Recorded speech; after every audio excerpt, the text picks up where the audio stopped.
Assalamualaikum warahmatullahi wabarakatuh.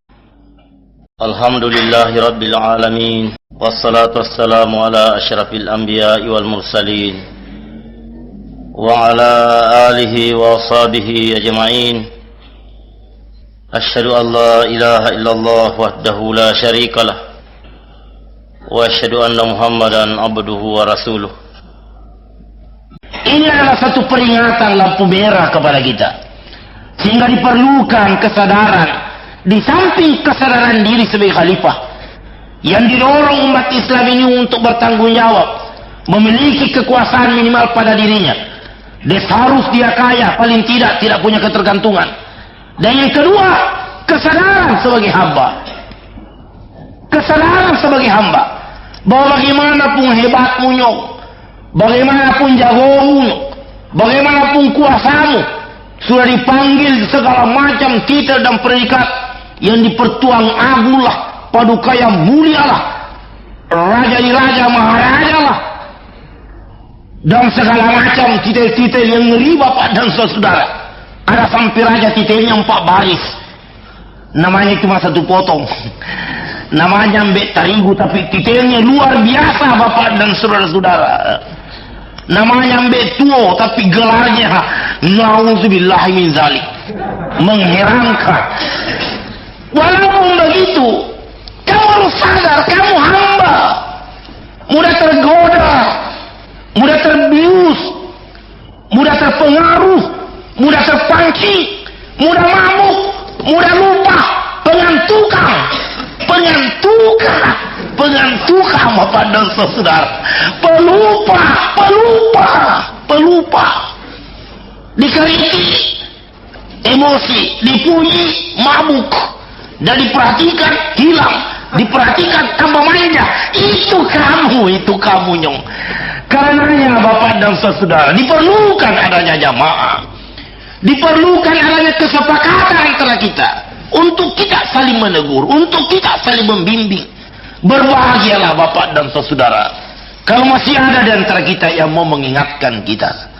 Berbahagialah kalau masih ada yang mau terbuka. Hati-hati, kamu sudah mulai menyimpang, kamu sudah mulai salah langkai.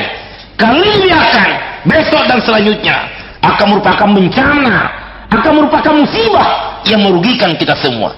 Nah, kalau umat Islam sudah tumbuh 2 kesadaran ini, kesadaran sebagai khalifah yang terundang dan terpanggil untuk punya tanggung jawab di muka bumi ini. Jangan cuma sibuk mengurus anakmu saja, istrimu saja. Gampang kalau segera ngurus istri bapak dan saudara. Hartalah di tangan kita. Suruh dia kerja. 4 istri, yang satu jual-jualan, yang satunya bikin kue di rumah, yang satunya pergi jadi pelayan di rumahnya orang, yang satunya suruh menjadi pedagang asongan, suaminya tidur di rumah menunggu istrinya, ngarut bapak dan saudara. Kalau macam-macam talak, cari lagi. Wanita sekarang kelebihan di dunia ini. Kalau sekedar itu alangkah enaknya hidup laki-laki. Anak dia tahu bikin saja, yang rasakan susahnya istrinya. Kalau mati anaknya, mati istrinya, lebih senang lagi, kawin lagi. Ini enaknya laki-laki bapak dan saudara. Masa begitu? Itulah sebabnya maka beban kita, tanggung jawab kita bukan cuma istri kita, bukan cuma anak kita.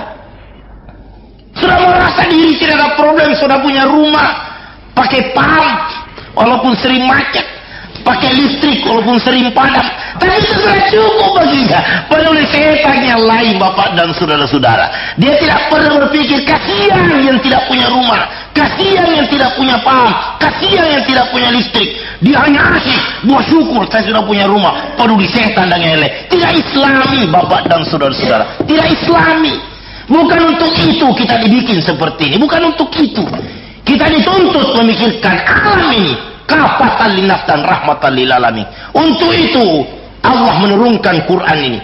Untuk itu kita dibekali instrumen-instrumen yang memungkinkan beban ini dapat kita pikul. Insya Allah kalau kesadaran ini tumbuh, diamankan, dinetralisir bahaya yang bisa timbul dengan kehambaan, kesadaran diri sebagai hamba. Kita tidak mampu bapak dan saudara, seorang diri.